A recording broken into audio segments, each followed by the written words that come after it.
دا د هغو لرګیو انبار دی چې غیر قانوني او بې رحمه قطع شوي، خو په خپل وخت او د چټکو عملیاتو پر مهال په دغه ولایت کې د اسلامي امارت د شنې قطې لوري نیول شوي دي. یا د قطې د چارواکو په خبره د ځنګل وهنې شاوخوا 80 سلنه مخه نیولې او هڅه یې دا ده چې په کامله توګه د ځنګلونو ساتنه وکړي.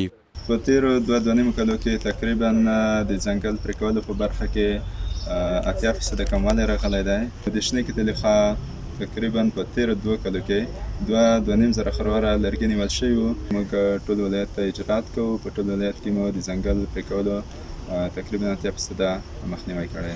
هممهاله بیا د کرنې ریاست چارواکي وایي چې د ځنګلونو د بیا احیا او عامه پوهاوي په برخه کې زیات پروګرامونه پلي کړي څو خلک په خپله وهڅوي چې په اړوندو سیمو کې د ځنګلونو قطع کولو مخه ونیسي.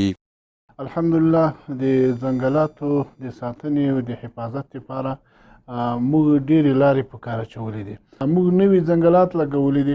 له څنګ سره کې کوم غیر مثمر ځنګلات چې دي چې هغه یو پیوند قبلوي، هغو ته مو پیوند کړی ده او له هغه سره په څنګ کې مو د ځنګلاتو دپاره د اوبو هغه چک ډیمونه او هغه طریقه ورته جوړه کړې ده. او بل هم دا ورسره کړي دي چې یو ساحه مو انتخاب کړې ده، هغه ساحې ته مالداري هم نه ورپرېږدو. بل پلو بیا د دغه ولایت اوسیدونکي د شنې قطې فعالیتونه ستایي او زیاتوي چې تر ډیره د شنو ځنګلونو د قطع کولو مخه نیولې، خو دوی د لا زیاتو هڅه غوښتنه کوي. موږ د دولت څخه ډیر راضي یو چې په اوسني وخت کې په خوست ولایت کې کوم ځنګل وهنه چې پخوا اوس ودرول شوې ده، د خوست زراعت ریاست یو کتاب جوړه کړې ده د شنې قطې په نامه باندې چې دوی فعالیتونه موږ ستایو. او په خوست کې هغه خلکو چې ځنګل وهنه کوله ټول اوس په حال 90% 95% دا ځنګل وهنه چې دا کمه شوې ده. په لارو پراتو سیمو کې چې کوم خلک ونې وګړي ژوند کوي د هغوی د روحیه داسې جوړه شوې ده چې مقصد دوی ځنګل وهنه کوي، هغه یا د مجبوریت په اساس وي او یا هم د تجارت لپاره دا کار کوي.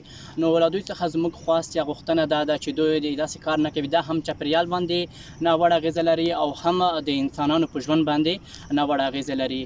د هېواد ځنګلونه په اکثره سیمو کې د تېرو 20 کلونو پر مهال په بېرحمانه توګه وهل شوي، خو د اسلامي امارت په بیا واکمنېدو سره یې بیرته مخه نیول شوې. چارواکو په خبره هیچ چاته به اجازه ورنکړل شي چې ځنګل وهنه ترسره کړي.